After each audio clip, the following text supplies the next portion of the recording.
Olá, amigos investidores, estamos de volta para mais um vídeo e no vídeo de hoje a gente vai falar sobre o FIAGO, RZAG ou RZAG, como você preferir chamar, da Risa Asset. No momento, o valor da cota atual dele, e hoje eu estou gravando exatamente na data ex dividendos, ele bateu 9,41 hoje. E a mínima nas últimas 52 semanas é apenas R$ 8,69 e nessa época aqui eu fiz vídeo, eu busquei informações, fatos relevantes, notícias no relatório posterior, se havia acontecido algum fato, por exemplo, algum devedor do fundo está entrando com processo de recuperação judicial ou algo parecido para justificar essa queda em nada. Então, foi muito estranho essa mínima dele de 8,69 e a máxima foi de R$ 10,49 na época que os fundos imobiliários e FIAGOs ainda estavam acima dos valores patrimoniais, bem acima dos valores patrimoniais, praticamente um ano atrás, no iniciozinho de novembro, a maioria começou a cair já no início de novembro. E o dividend yield dele é de 15,67%,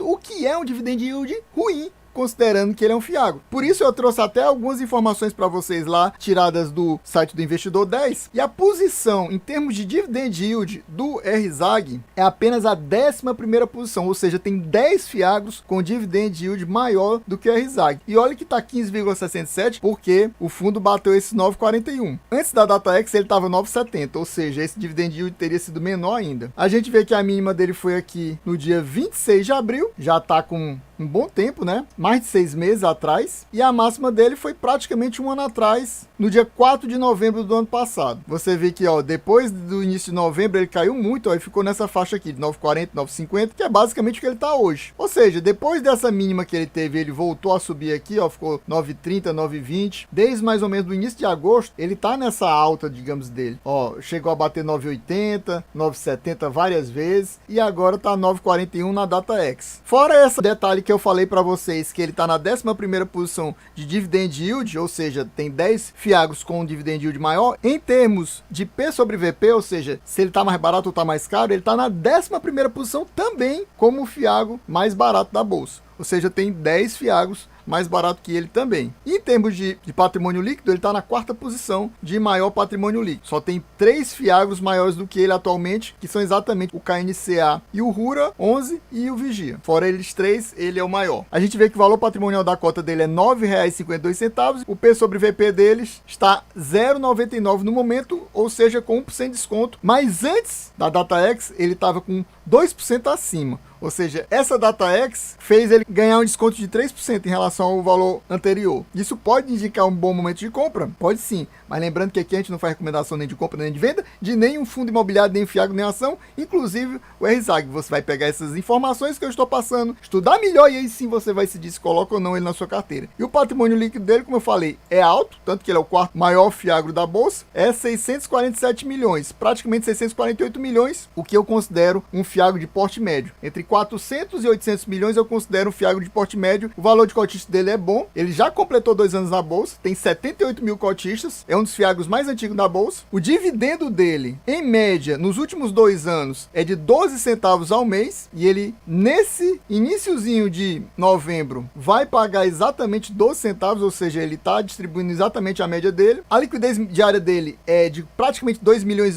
ou seja, é muito fácil vender e comprar cotas desse fundo. No mês passado, ele teve um dividendo distribuído de 12 centavos e meio, aqui arredonda para 13, mas é 12 centavos e meio, ou seja, ele perdeu meio centavo desse mês para esse. O yield do mês passado foi de 1,26% e nesse mês de 1,23%, o que ainda é um dividend yield bom, considerando que a maioria dos fundos imobiliários e FIAGOs que são muito atrelados ao CDI, e esse aqui é um fundo 100% atrelado ao CDI, com reflexo da queda da Selic, que começou em agosto, ampliou em setembro e agora no mês de novembro tivemos mais uma queda, caiu 1,5 ponto percentual até o momento, mas essa queda de hoje, por exemplo, só deve se refletir lá para os rendimentos de janeiro, provavelmente, não vão afetar os rendimentos do começo de dezembro, é quase uma certeza isso. Então o yield dele ainda tá bom, 1,23 é bom porque a maioria já tá caindo abaixo de 1,20, esses fundos que são 100% atrelados ao CDI, só mostrando que ele normalmente distribui acima desses valores. Nesse ano o pior mês dele foi esse aqui de março, que foi 11 centavos apenas, e depois desse exatamente esse agora, de outubro, de 12 centavos, que vai ser pago agora no mês de novembro. A gente vai ver com mais detalhes essa questão desses rendimentos que deram menos esse mês só no próximo relatório, que só deve sair daqui a umas 3 semanas. Então, hoje a gente vai ver o relatório do mês de setembro, que se refere aos pagamentos que foram feitos em outubro, ou seja, esse pagamento de 12,5 aqui. Mas se você quiser, meu amigo, pegar e pedir um vídeo daquele fundo, daquele Fiagro, que é mais difícil de você ver, tipo o GCRA, o EGAF e outros por aí, você chega junto, assista esse vídeo que eu vou dar a dica para você, fique até o final vendo a dica. Amigo, você quer me ajudar a acelerar o pagamento do YouTube para eu conseguir pagar aqueles conteúdos pagos que eu sempre falo para você? Então você vem aqui abaixo do vídeo, clica no valeu, vai abrir essa janelinha, você doa a partir de R$2, e aí no próximo vídeo eu te agradeço pela doação, e se você doar a partir de R$20, você coloca aqui no comentário o ticket que você deseja e eu vou analisar para você no próximo vídeo, seja ele de fundo imobiliário, Fiagro ou ação. Muito obrigado, valeu! Então estamos aqui no relatório do mês de setembro, como eu falei, que se refere aos pagamentos feitos em outubro. Isso aqui eu não vou ler para vocês, porque eu já li nos últimos vídeos e já comentei. Já coloquei um cardzinho aqui, você vai no cardzinho, até porque você vê a evolução do fundo mês a mês. Aqui a gente vê que o spread médio dele é de 5,58 acima do CDI, o que é um spread alto, que para mim mostra que ele é um fundo realmente high yield. Você vê que ele distribuiu 12,5 centavos,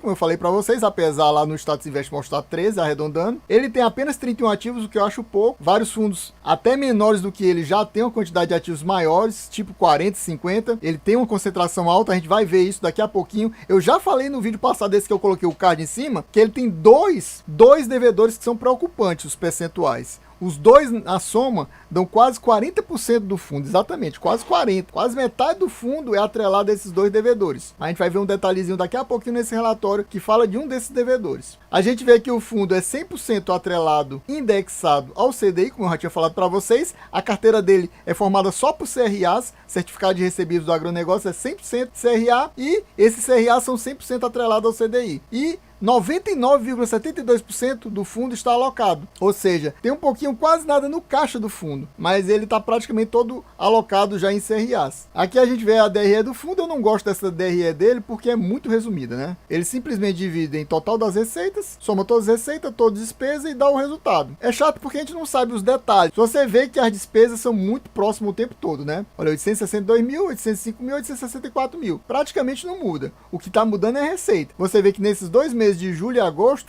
foi 10 milhões e 47 mil, 10 milhões e 54 mil, muito próximo as duas, bem estável. Mas nesse mês de setembro caiu para 9,295. E por que caiu tanto? Pessoal, claramente por dois motivos.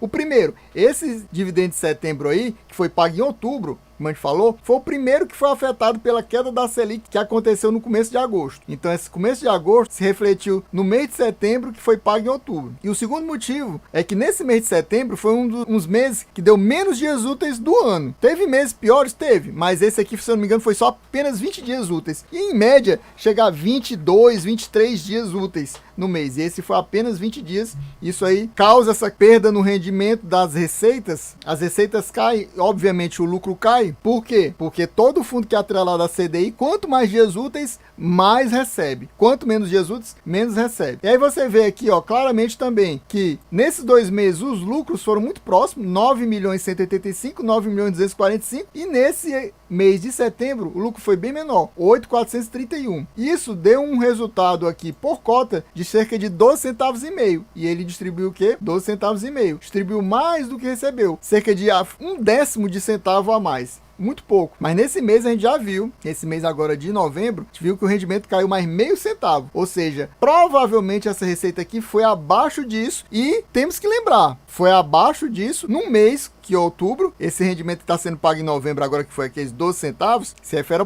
ao mês de outubro. Em outubro teve uns 22 dias úteis, mas provavelmente já está se refletindo na segunda queda na Selic, que fez, no caso, o CDI cair em 1%. Então provavelmente é exatamente a combinação. Apesar de ter tido mais dias úteis, com a queda da Selic, acabou impactando aqui o fundo. Por sinal, a gente não tem nenhuma notícia, nenhum fato relevante de alguém devendo ao fundo. Pode ter sido isso também que tenha afetado nos rendimentos, mas isso Isso a gente só vai ter certeza quando sair o relatório daqui mais ou menos umas 3 semanas. Aqui ele não mostra o gráfico por tipo de ativo, mas se a gente tivesse esse gráfico ia ser igual a esse, só que ia ser 100% CRA, mas por indexador é 100% CDI. Mas como eu estou falando, se tivesse um gráfico por ativo, ia ser 100% CRA. Por cultura, ele é metade da carteira atrelada à soja, 15% ao milho e 9% ao algodão. Ou seja, na soma desses 4 aqui é quase 75% da carteira nesses 3 tipos de commodities. A gente vê que ainda tem semente de soja, né? Ele subdividiu soja e semente de soja. Se você somar a soja com a semente de soja, dá 62% da carteira só ligada à soja no final das contas, né? Aqui é interessante ler essa parte que ele chama de perspectivas, que nada mais é do que nos outros fundos chama de comentário do gestor. E é bem interessante esse comentário do gestor, porque vai mostrar uma coisa pra gente importante. Ele diz aqui, ó, o fundo, no mês de setembro, né, recebeu parcelas do principal de amortização dos CRAs CAPS e CAPS 2, que ele não chama por esses nomes lá no portfólio do fundo, que a gente vai ver daqui a pouquinho. E esse CAPS nada mais é, tanto o CAPS e o CAPS 2, como CRAs da KPS Agropecuária, que é o maior devedor do fundo. Ou seja, é muito bom ele ter recebido essa parte do principal dessas duas CRAs, que a gente não sabe quais são, porque não fica claro lá não. Ele tem várias CRAs desse CAPS aqui, por isso que é um dos maiores devedores do fundo. E eles pagaram quase 47 milhões de reais. Muito dinheiro, para vocês verem como ele deve muito, né? E o que é que o fundo fez com isso? Adquiriu 50 milhões do CRA da Unigel Sementes, ou seja, se livrou do devedor CAPS. KPS, que estava muito concentrado nele. A maior concentração era nele. Se eu não me engano, é cerca de 20%. Você vê naquele vídeo que eu mostrei antes, se eu não me engano, é 20% do fundo atrelado a esse CAPS, o KPS Agropecuária. E agora ele pegou, passou o dinheiro que ele recebeu do KPS para a Unigel Sementes. Isso aqui só deve aparecer no próximo relatório, porque não aparece nesse não. Aí ele vai falar da Unigel, eu vou deixar para quem quiser ler aqui. E aqui a gente chega à carteira do fundo. Você vai ver que é tudo CRA. Aí aqui tem um devedor, como eu falei. Os dois principais devedores são exatamente a Atafona e a KPS Agropecuária. Aqui a gente não vê quem é KPS 1, que ele chama KPS 2. Aqui ele não batiza, ele fala tudo a KPS Agropecuária e pronto. Aí tem esses pulverizados. Entre esses pulverizados, o que é que eu descobri? Tem um pouquinho de KPS também. Até dentro do pulverizado, a KPS conseguiu se meter. Ou seja, na realidade, o percentual não é nem 20, é acima de 20. Porque tem muita coisa pulverizada também. E na próxima página, que você vai ver, na continuação desses 20, tem mais 11, né? A gente viu que são 31. Você vai ver que tem mais KPS e mais Atafona ainda. Aí você vê aqui as taxas, e você vê aqui o valor emprestado, e você vê os percentuais do PL atrelado a cada um desses devedores. Como eu já detalhei isso mais no vídeo passado, eu não vou me ater muito a isso. E aqui a gente complementa, ó, mais CRAs, aquele pouquinho de caixa que eu falei para vocês. Aí você vai dizer 9, mas não era bem pouquinho. Se a gente ver lá pela primeira página, era menos de 1%, era cerca de 0,3%. Só que é porque, ó, tem 109% aqui. Aí você vai dizer, como assim 109%? É porque o fundo, na realidade, ele tá com uma alavancagem. Você viu que o patrimônio líquido do fundo